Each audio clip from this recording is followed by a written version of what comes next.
A big race, the Coolmore Classic today. Sunline won it not once but twice, but not consecutively. But Typhoon Tracy's the last of the fillies to win in 2009. They've got a good record. Heavens above, can she become the first to actually win it in consecutive years? Well, Dixie Blossoms will be there. She comes off the Guy Walter. She's one of a pair for Ronnie Quinton, who's won the race as a jockey, and Daisy Doom's the other of that pair. They're absolute beauties, those two. Elise, a Flight Stakes winner, like Fingers winner, a class act. 3-year-old fillies have got a good record. And last year, this one won the Mannerism Silence Edition and then missed out in the race by a nose, and she's back. And so are you, Richo. I can't mention the snow. It's been so long, hasn't it? It's great to be with you, Bruce. And you go through the wonderful Coolmore, and then you add in the favourite for the Golden Slipper, the Blue Diamond winner, are all going to be in action. The Blamey's a beauty. Toast and Stardom versus Humidor. Tactics, fascinating. And Winks will come out and just give us a little pipe opener, just warm up the engine. You're excited about today, aren't you? Just before we get to all of that, the Longines Horse of the World Horse rankings came out this week, and what did they show us? And they finally showed us what we've always believed, and that is that the Winks is the best horse in the world. She's been sitting second due to the peak rating of Arrogate in the past when he won the Dubai World Cup.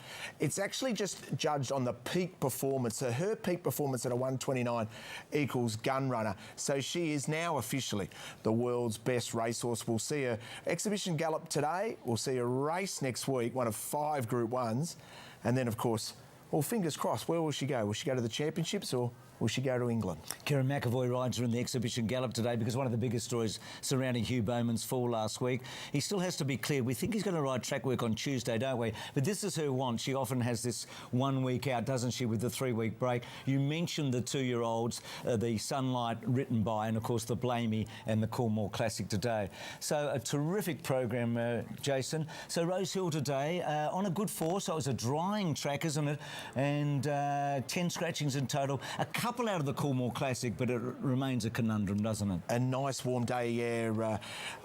Interesting 3-year-old filly decided to go to the far lap rather than tackling the best of the mares in the Coolmore. That's an understandable decision at only start number 5. So sky-high stakes early on. Tactics, once again, we'll be discussing tactics a lot today with some small fields and who is the best filly and the best colt going into the slipper.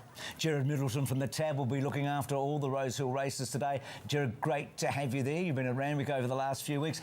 A different sort of a day, not quite as many Group 1s, obviously, but I can't remember a week out from the slipper having the 2 favourites running in these 2 races, not in my broadcasting time.